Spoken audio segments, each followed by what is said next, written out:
So you want to buy your first real estate property. Here are the 10 sacrifices you'll need to make today in order to achieve it as quickly as possible.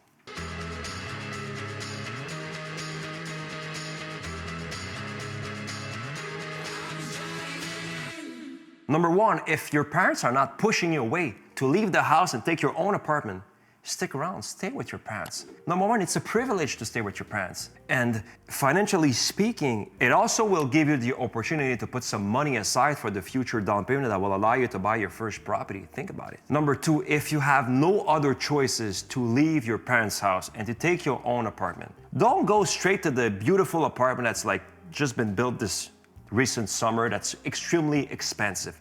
Go for the standard apartment and have a lot of roommates. As much roommates as you can possibly tolerate. Because the thing is, you need to keep in mind, the goal is to keep your fixed expenses really low so that you can put a lot of money aside so that one day you'll have the money for the down payment and you have the opportunity to buy your house, your condo, or your plex. Number three, hold off on this brand new car, this expensive ride. If you have the opportunity to use the public transportation, just go ahead if they're efficient in your town. If not, just buy this regular car, because when you look at the payments, the car, the insurance, the gas, it's really pricey.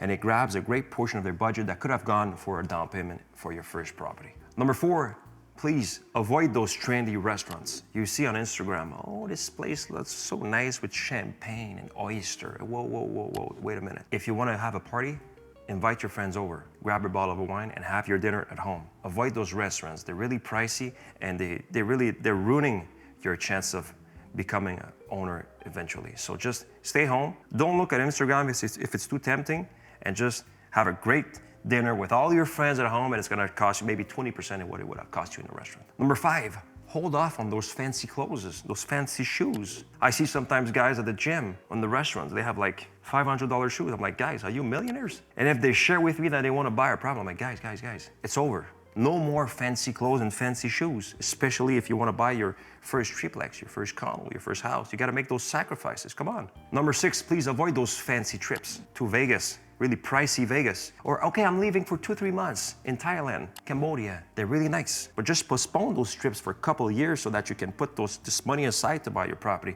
Because while you're gone, you're not making money to put the money aside, and you're negatively affecting your capacity at the bank to purchase a property, because the bank will say, oh, well, you were out for 3 months, now you're coming back. Is this job really permanent or not? And have you put the money aside? In other words, wait 4 or 5 years and then you'll go wherever you want in the world once you're an owner. Number seven, please hold off on those weekend breaks. On the weekends, I'm not working. And you know what? On Friday, oh no, I'll finish at 3. Whoa. You gotta make those extra mile. Your boss wants you to work on the weekends. You know, overtime work, no problem. I'll take it. Why? Because you need the money. You need the money. And when you're working, you're not spending. And if you have just a regular job during the week, maybe look for a second job. You won't be working 7 days a week your entire life, but maybe just a couple of years so that you can, have this extra advance in your project. Instead of buying in 9 years, I might buy in 2 or 3 years because I have those 2 jobs. Think about it. Number 8, hold off on buying new stuff.